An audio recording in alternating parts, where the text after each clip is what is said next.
Okay, so we have to talk redistricting, Supreme Court, flag burning, and obviously to get into the legal stuff, you know who we always go to, my friend Josh Hammer of the Josh Hammer Show. All right, Josh, Donald Trump famously put out this executive order about flag burning, and he says on camera, if you burn a flag, you get a year in jail.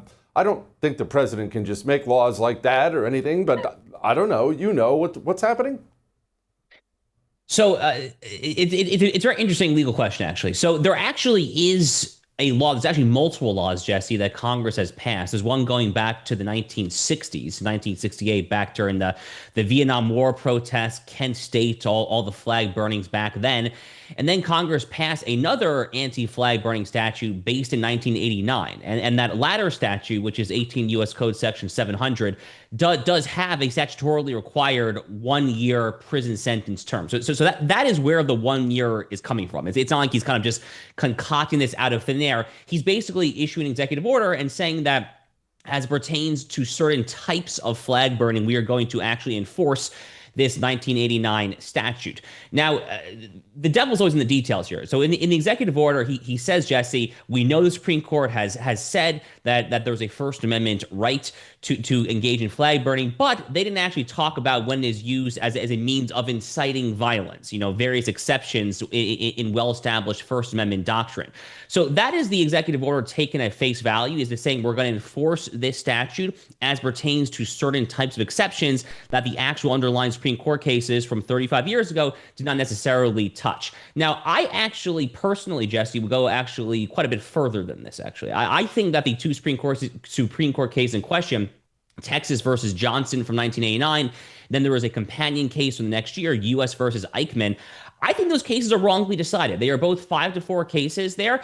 A lot of folks note that Anthony Scalia joined the majority opinion in both cases. What they don't often note is that Chief Justice William Rehnquist, who was just as well known a conservative as Scalia, dissented both times there.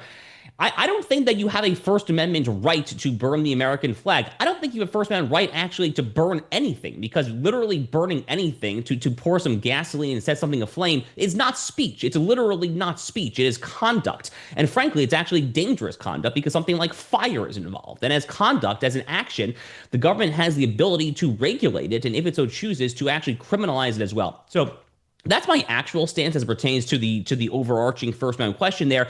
But it's important to note that the executive order on its own terms actually accepts these two Supreme Court cases. They say we're not challenging that there, but we're operating within the confines there. We're just carving out kind of a First Amendment exception there. That's what it's trying to do. Okay, so as you said, the devil's in the details. So not that I would ever in a million years harm an American flag. In fact, we go around the neighborhood and make sure they're not touching the ground. But if I so desire and I light an American flag on fire in my backyard, am I in trouble? What does it mean to incite violence? What is it? How do you decide that I'm trying to incite violence? Right. So it would be up to the local laws. What the executive order is essentially saying is that we are going to allow local governments, state governments, to try to enforce this as they see fit. They're ultimately trying to get this thing to a jury. That would be ultimately kind of in the eye of the beholder. Does this actually raise to the threshold of inciting violence? Now, look, in the abstract, you're hypothetical, just doing it in your own backyard. I mean, the answer is obviously not.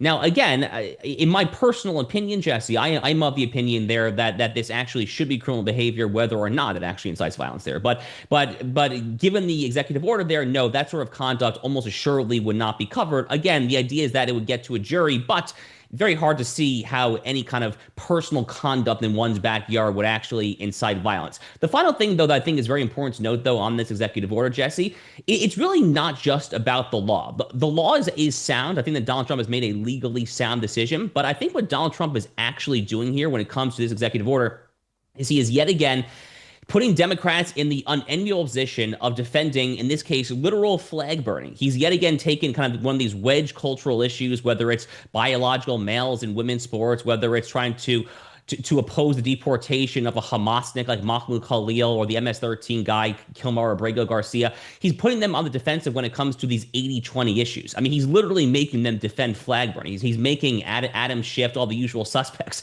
defend your quote-unquote right to burn the American flag. So it's politically genius. It does legally work there, Jesse, in my opinion, but I think that the law is frankly only half the point of this executive order. All right, let's shift gears to California redistricting. I understand Republicans have filed a petition with the state Supreme Court. What's happening out there?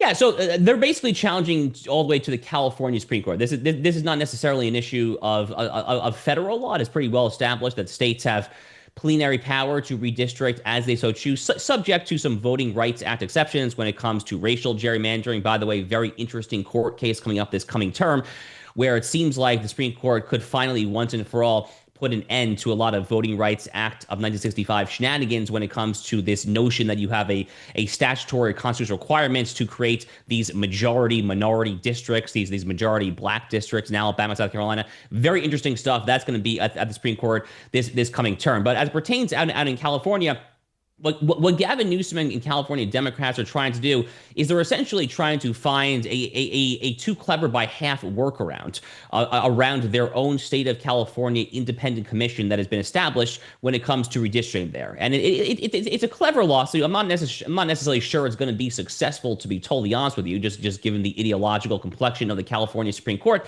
They will probably bend over backwards to find some way of siding with Gavin Newsom and California Democrats, especially when cherished, precious U.S. House seats are at stake there. So I'm not particularly optimistic here, but they're basically challenging it on state law grounds and saying that, at least as a procedural matter, that Gavin Newsom is doing this too quickly and is not actually abiding by the relevant law, which created this independent commission when it comes to redistricting. All right. The New York Times, which I try to not read, continues to put out piece after piece after piece talking about Democrats and what a disastrous electoral college position they're in. What's happening? Yeah, so this relates directly to the redistricting, right? So I mean, every 10 years we have a U.S. census. Every 10 years we get new apportionment in the U.S. Congress. I mean, Jesse, just look at the 2020 census. The 2020 census basically says all you need to know. For the very first time in the history of California as a state, California actually lost seats in the Electoral College in the U.S. House. So literally, it's an incredible stat. Literally, Gavin Newsom has presided over the California that for the first time since California became a state in the 1850s has actually lost seats in the Congress and votes in the Electoral College. But it's not just California. California, Illinois, New York, New Jersey, Connecticut, all the usual blue state suspects, they're all losing seats. What states are gaining seats? Well, the exact opposite. I mean, my state of Florida, your state of Texas, the Carolinas, Georgia, Arizona, Tennessee, all the usual suspects are gaining seats. And the point of this New York Times article, which I guess they're trying to light a fire under their ideological buddies over at DNC headquarters. The purpose of this article is basically to say that, you know what, based on the trends that we see thus far, it's going to continue. The 2030 census is going to look really, really good, I think, for red states and for Republicans in general. By the way, it'll look even better, I think, if Donald Trump is able to follow through on his long sought after promise to try to make sure that illegal aliens are not counted in the census, which they definitely should not be. There is absolutely no requirement that they be. It is frankly appalling and abhorrent that they are. That'll actually probably make it even better for red states, actually. What's going on with Lisa Cook? So Lisa Cook is one of the 7 Federal Reserve governors on the board of governors. Donald Trump is, as only Trump can do, he's trying to become the first president to successfully fire one of the Federal Reserve's board of governors. And he's firing her because we have she has not been indicted or convicted, but we are able to suss out the publicly available data when it comes to her interactions with financial institutions there. And there are deeply credible allegations, highly credible, that she has engaged in mortgage fraud because she actually listed multiple residences in Michigan and Georgia, as the case may be, as her principal place of residence in order to secure a more favorable bank loan. Now, the problem, among others, is that the Federal Reserve is literally the regulator of the financial system. They are the lender of last resort. That is kind of the definition of what a central bank is in a modern economy. So it's a massive crisis of public legitimacy to have one of these 7 governors on the board of governors who sits there on this body overseeing the financial institutions if she herself is defrauding financial institutions? Now, the relevant statute, the Federal Reserve Act of 1913, says that a governor can only be removed for cause.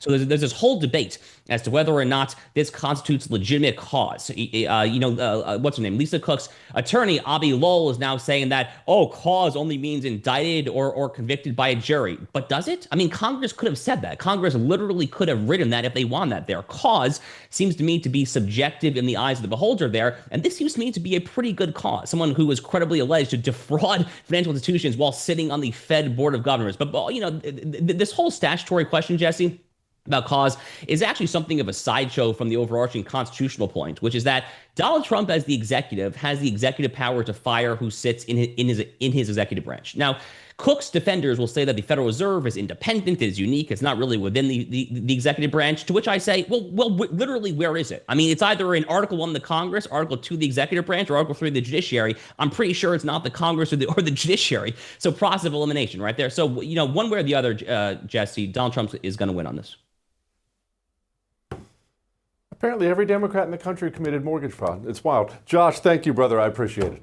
I would thank you for coming to my YouTube channel, but I know how brilliant it is, and I know you love it here. So subscribe and watch. We're going to start really ramping things up and putting some funny stuff, some interesting stuff out there, some collaborations. Either way, my YouTube channel is officially the place to be.